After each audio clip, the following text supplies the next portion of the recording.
Hi everyone, it's the 32nd week in Ordinary Time and this is Extraordinary.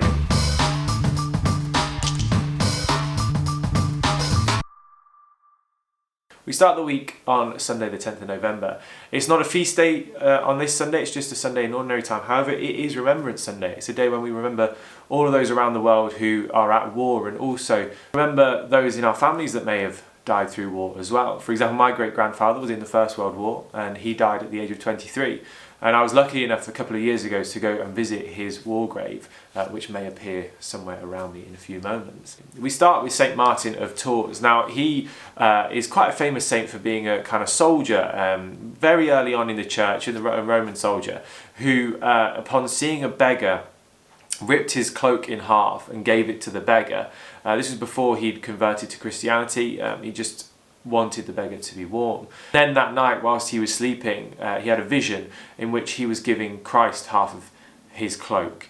And so that was the start of St. Martin's conversion to Christianity.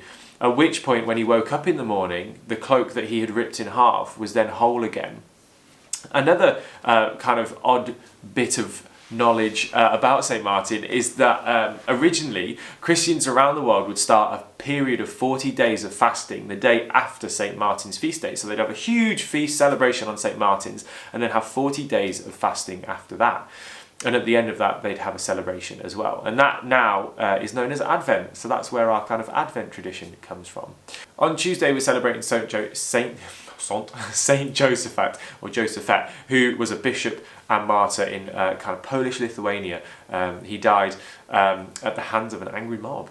On Friday, then, we skip through a few days, it's St. Albert the Great. Now, I have a nephew called Albert, he's pretty great, but this guy was a German doctor of the church. So there's not many doctors of the church, so this guy's really, really intelligent and spent a lot of time writing about the church in different ways, whether it be theologically or philosophically. On Saturday then, we're celebrating a few different saints. You choose your one. So the first one is St. Margaret of Scotland, who was a princess of England and then a queen of Scotland. She then helped people across to St. Andrews when they were on pilgrimage, which is why there's a towns in Scotland called South Queensferry and North Queensferry, because she used to ferry them across the river.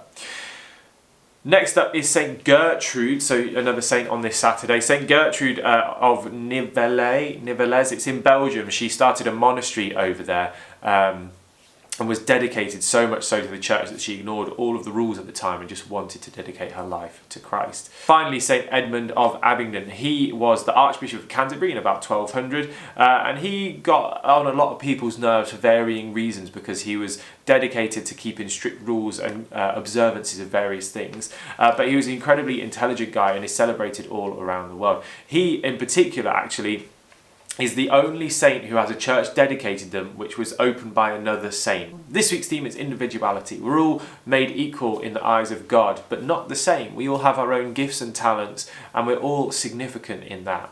This week, have a look at the people around you and see what they have that is their gift and talent, and show them a little bit of love this week.